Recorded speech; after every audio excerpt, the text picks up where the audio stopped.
जवानी में अजल के वास्ते सामान कर गाफिल, जवानी में अजल के वास्ते सामान कर गाफिल, मुसाफिर सबसे उठते हैं जब दूर जाना होता है, मुसाफिर सबसे उठते हैं जब दूर जाना होता है। तो इसलिए जैसे हम यात्रा के लिए प्रातः काल जल्दी उठ करके तैयार हो जाते हैं, ठीक उसी प्रकार से भगवान की कथा के लिए भी समय निकालना चाहिए, और समय से निकालना चाहिए, कल पर नहीं छोड़ना चाहिए।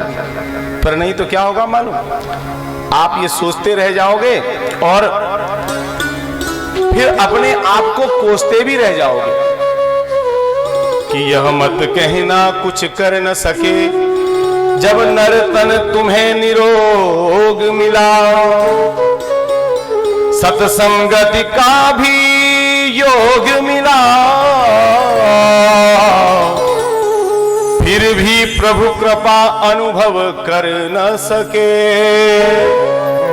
यदि भव सागर से तर ना सके, यदि भव सागर से तर ना सके, फिर यह मत कहना कुछ कर ना सके, फिर यह मत कहना कि कुछ कर ना सके। देखो भगवान ने इतना सुंदर शरीर दिया है, स्वस्थ शरीर दिया है, सुंदर आंखें दी हैं भगवान ने, इतने सुंदर हाथ भगवान ने दिए हैं, इतनी सुंदर बुद्धि भगवान ने दी है, इतने सुंदर भगवान ने कान दिए हैं, इतने सुंदर पैर दिए हैं। तो इस शरीर, ये पूरा शरीर भगवान ने इतना सुंदर बना रखा है कि इतने सुंदर शरीर को पाकर के भी हम भगवान की कथा से अगर वंचित रह जाते हैं, भगवान के कीर्तन से वंचित रह जाते हैं, भगवान के दर्शन से वंचित रह जाते हैं, भगवान के गंगा आदि तीर्थों में स्नान से वंचित रह जाते हैं, तो हमसे बड़ा अधम संसार में और कोई हो ही नहीं सकता, बिल्कुल हो ही नहीं सकता। क्योंकि कहा है तन निरोगी रहे धन भी भरपूर हो। भगवान से जब प्रार्थना करो ना तो उससे एक प्रार्थना करो, हे प्रभु आप हम पर कृपा करो, और कृपा क्या करो, तन निरोगी रहे धन भी भरपूर हो, मन भजन में रहे द्वंद्व दुख दूर हो। देखो शरीर स्वस्थ रहेगा, आरोग्यता होगी तो धन भी बढ़ता जाएगा आपका, क्योंकि रोगों में नहीं जाएगा तो संपत्ति बढ़ेगी। इसलिए भगवान से प्रार्थना करनी है, तन निरोगी रहे धन भी भरपूर हो, मन भजन में रहे द्वंद्व दुख दूर हो। और कहा कर्ज भी ना रहे मर्ज भी ना रहे। भगवान से एक ही प्रार्थना कर, कर्ज भी ना रहे मर्ज भी ना रहे, फर्ज निभता रहे ऐसा वर दीजिए, फर्ज निभता रहे ऐसा वर दीजिए। प्रार्थना है मेरी हे प्रभु आपसे, प्रार्थना है मेरी हे प्रभु आपसे, मेरे सिर पर भी हाथ तुम धर दीजिए, मेरे सिर पर भी हाथ तुम धर दीजिए। यही प्रार्थना भगवान से करनी है। देखो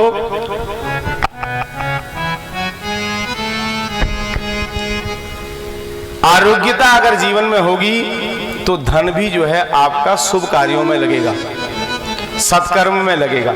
और जब धन सत्कर्म में लगता है तो वह धन अक्षय होकर के पुनः भगवान आपको लौटा देते हैं, तो आपका भंडार भरा रहेगा, खाली होगा ही नहीं। आगे कथा आएगी, जब भगवान कृष्ण का जन्म हुआ तो नंद बाबा ने उत्सव मनाया, तो वो जितना अपने खजाने से दान करते उतना खजाना बढ़ता चला जाता। और उनका मन था कि मेरा खजाना भी लुट जाए तो कोई बात नहीं, क्यों, आज भगवान मेरे घर में आए, आज गोविंद मेरे घर में आए, आज कृष्ण मेरे घर में आए, लाला मेरे घर में हुए। तो इसलिए अगर आरोग्यता होगी और घर में जो धन है वो सत्कर्म में लगेगा तो सत्कर्म से वही धन अक्षय होकर के आपके और आपके परिवार को पुनः मिलता जाएगा और आपका धन का खजाना भरता जाएगा। और जब घर में आरोग्यता होगी, धन पर्याप्त मात्रा में होगा, तो कथा में भी मन लगेगा। लगेगा कि नहीं लगेगा?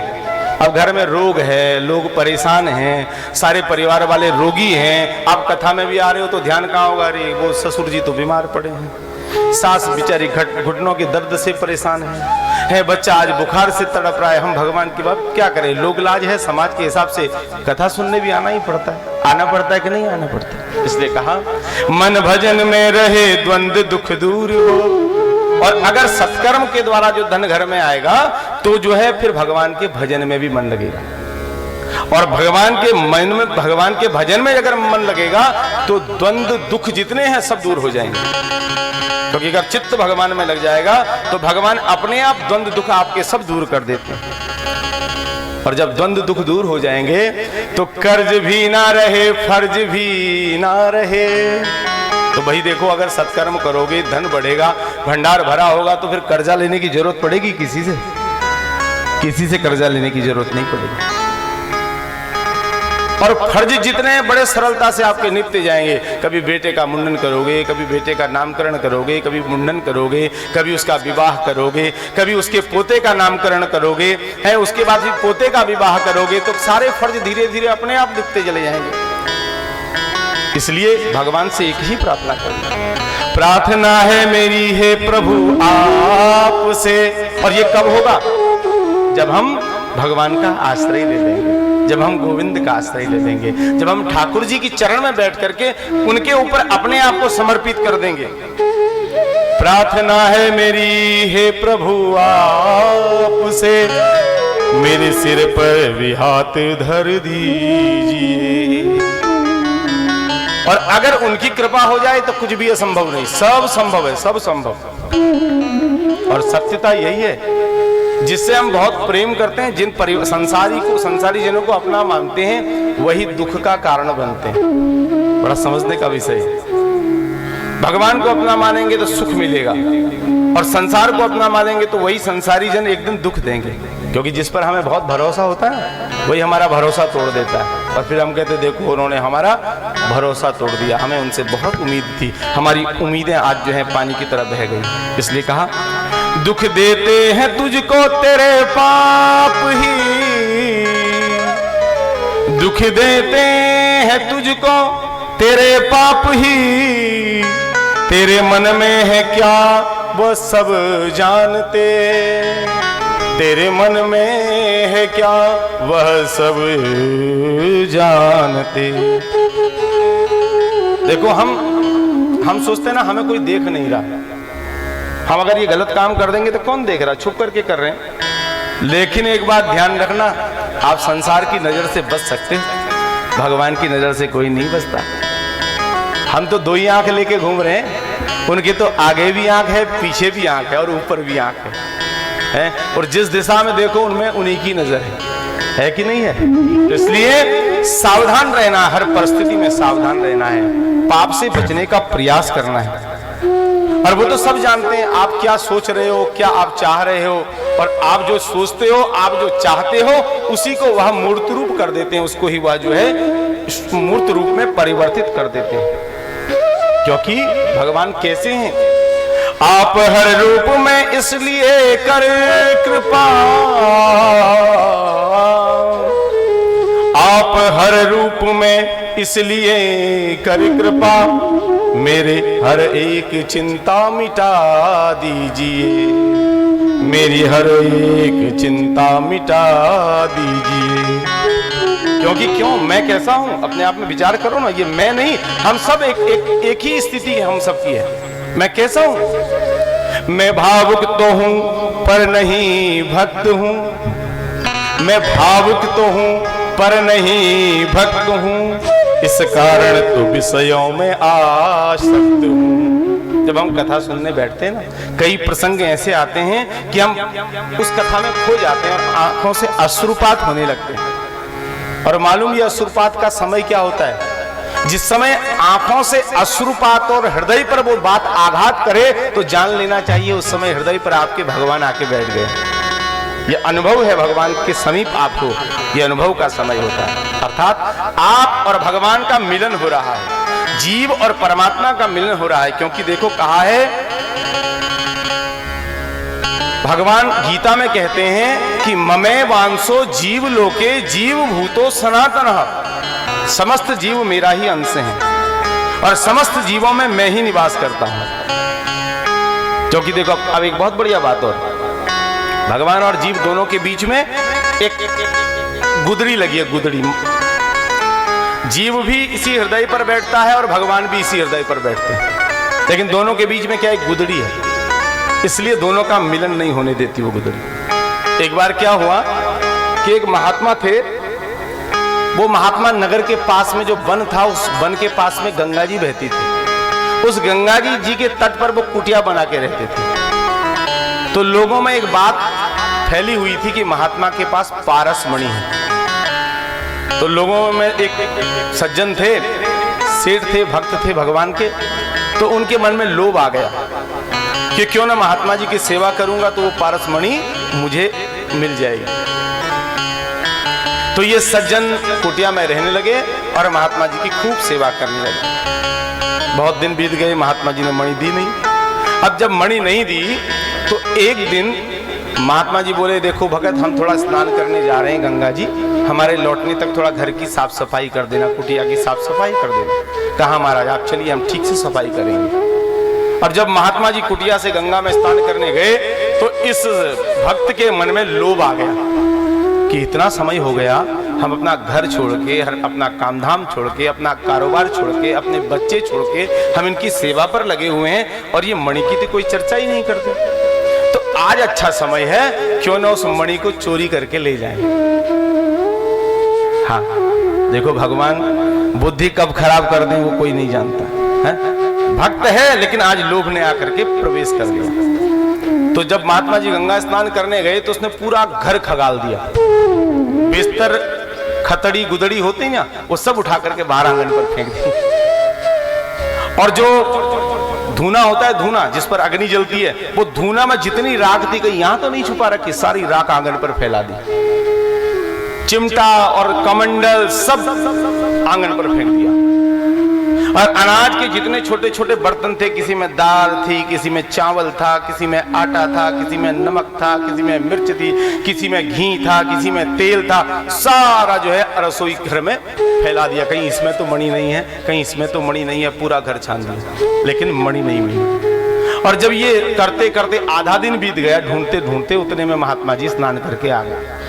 और जैसे ही महात्मा जी ने कहा, क्यों भगत, कहाँ वो दिखाई नहीं दे रहे हो? पूरा आंगन जो है, कहीं रजाई पड़ी है, कहीं गद्दा पड़ा है, कहीं कंबल पड़ा है, कहीं राख पड़ी है, कहीं चिमटा पड़ा है, कहीं कमंडल पड़ा है, बात क्या है, तुम कहाँ हो?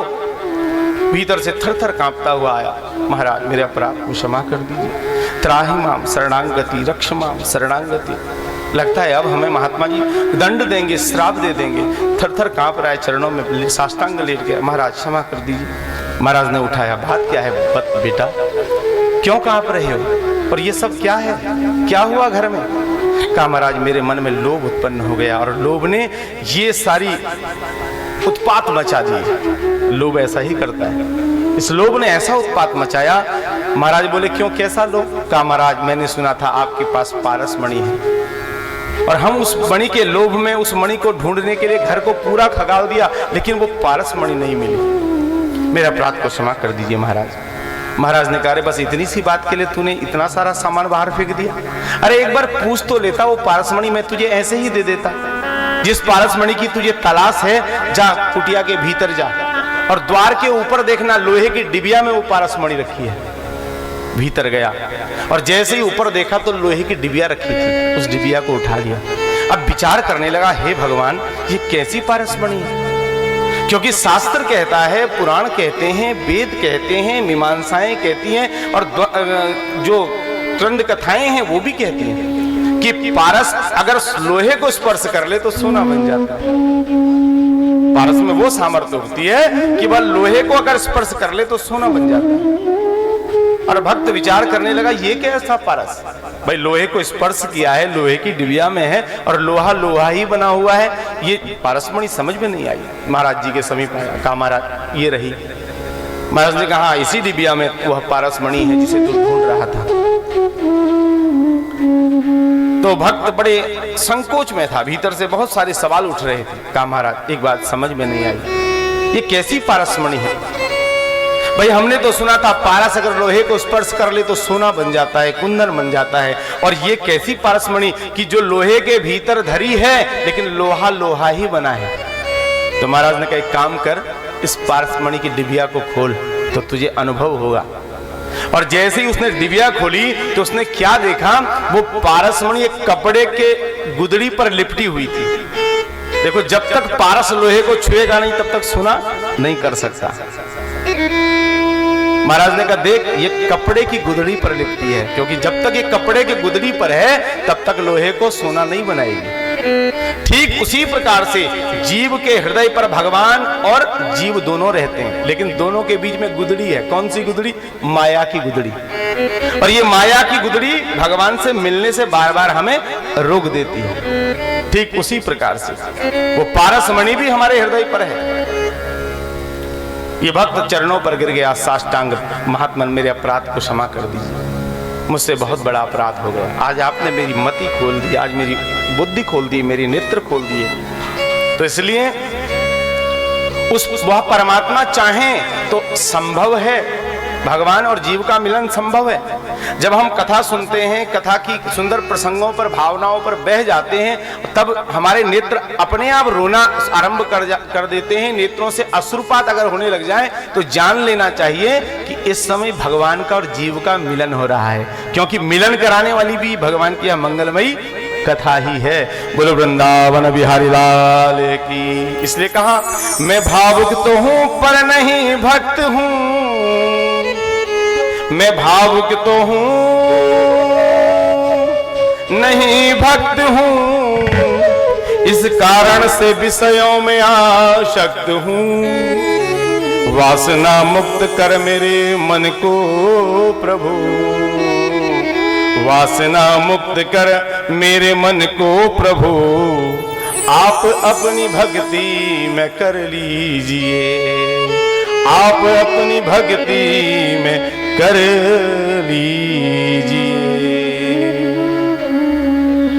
इसलिए उस परमात्मा से बस एक ही प्रार्थना करना कि हे भगवान, हे गोविंद, हे ठाकुर जी महाराज, मैं आपकी चरण शरण में हूं, जैसे चाहो वैसे मेरी गाड़ी को तुम चलाओ।